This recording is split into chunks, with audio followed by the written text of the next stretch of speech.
kami dulu awalnya Aceh tidak mau bergabung dengan Indonesia. Tetapi datangnya Pak Soekarno waktu itu duduk bersama-sama sehingga Aceh menjadi bahagian daripada Indonesia.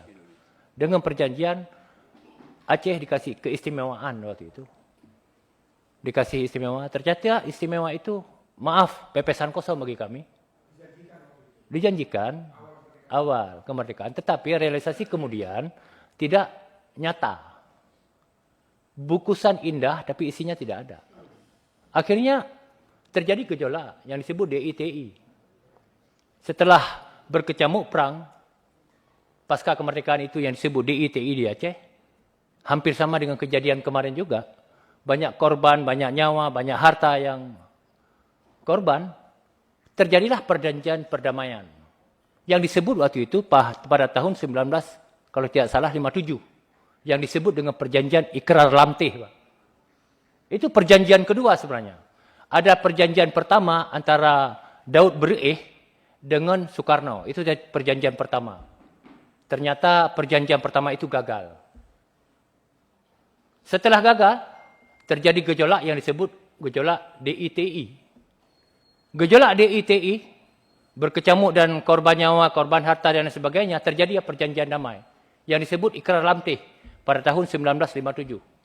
Setelah perjanjian Ikrar Lamtih itu diberikanlah otonomi dan lain sebagainya, ternyata juga pepesan kosong juga. Maka terjadilah gerakan Aceh Merdeka. Kami sudah 2 kali terbohongi, ini apa kita tunggu lagi. Maka terjadilah gejolak, kita ingin pisah saja. Terjadi bergejolak hampir 30 tahun seperti Bapak sampaikan. Yang kami waktu itu, mohon maaf, tidak berpikir lagi bergabung. Tetapi keuletan Bapak JK luar biasa, sehingga kami kembali dalam pangkuan Ibu Pertiwi. Maka oleh karenanya, saya mohon sangat Pak, kami kembali ke Ibu Pertiwi karena inisiatif Bapak dan teman-teman lain sehingga kami bergabung. Dan alhamdulillah kami bahagian dari negara kesatuan Republik Indonesia. Kalau menyangkut dengan nasionalis kami jangan diragukan. Di saat bangsa lain, daerah lain tidak mau memberikan apapun untuk Indonesia, kami sumbangkan emas dan pesawat. Tapi di saat kami dikhianati, kami juga bukan bangsa penjilat. Kami bangsa Aceh, bangsa darah pahlawan. Maka oleh karenanya, sekali lagi saya memohon ke Pak JK, bimbing kami agar revisi UPA ini sesuai dengan apa yang telah diperjanjikan. Kami jangan dibohongi ketiga. Kami tidak ingin perjanjian MOU Helsinki menjadi perjanjian yang gagal seperti Ikrar Lamtih dan perjanjian yang gagal dengan Abu Daud Bereh dengan Soekarno. Ini perjanjian ketiga sebenarnya.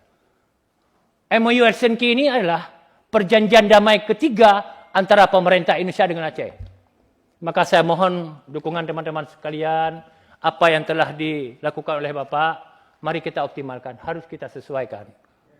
Kalau tadi Pak Hamid Mauludin menyampaikan, Halid, kalau bisa ada poin-poin yang disampaikan yang diharapkan itu apa gitu. Iya, ini yang ada tadi, poin Bang di sini. Ada pasal nanti secara menyeluruhnya secara detail nanti kita masuk. Ini kan kalau kita per poin-poin kan lama nih. Yang maksudnya inti yang ingin saya sampaikan, perjanjian ini yang namanya sebuah perjanjian pasti ada plus minus. Tapi minimal kita maksimalkan yang ada di sini. Kalau orang mengatakan kok perjanjian Aceh nggak sesuai dengan undang-undang pemerintah Indonesia atau tidak sesuai dengan undang-undang Indonesia, ada hal yang tidak sesuai dengan pemerintah Indonesia. Ada hal yang tidak sesuai dengan yang tidak lazimnya di Republik ini. Tetapi dengan ada perjanjian ini kan menjadi legal.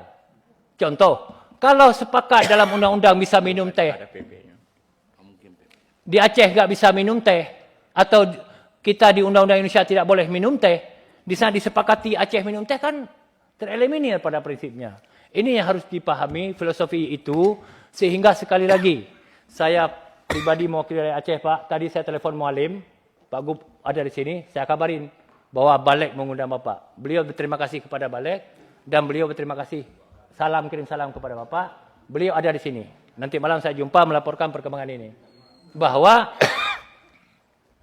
MOU ini mohon Bapak bantu semaksimal mungkin agar betul-betul bisa berjalan maksimal. Karena ada pasal yang telah ada tidak bisa kita laksanakan.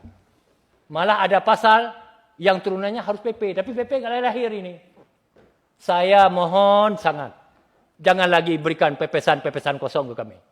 Apalagi ini Bapak masih hidup, semoga kita beliau panjang umur, agar bisa membantu kita, agar apa yang diperjanjikan dalam perjanjian damai ini bisa terlaksana, tertuang dengan konkret dalam undang-undang pemerintahan Aceh.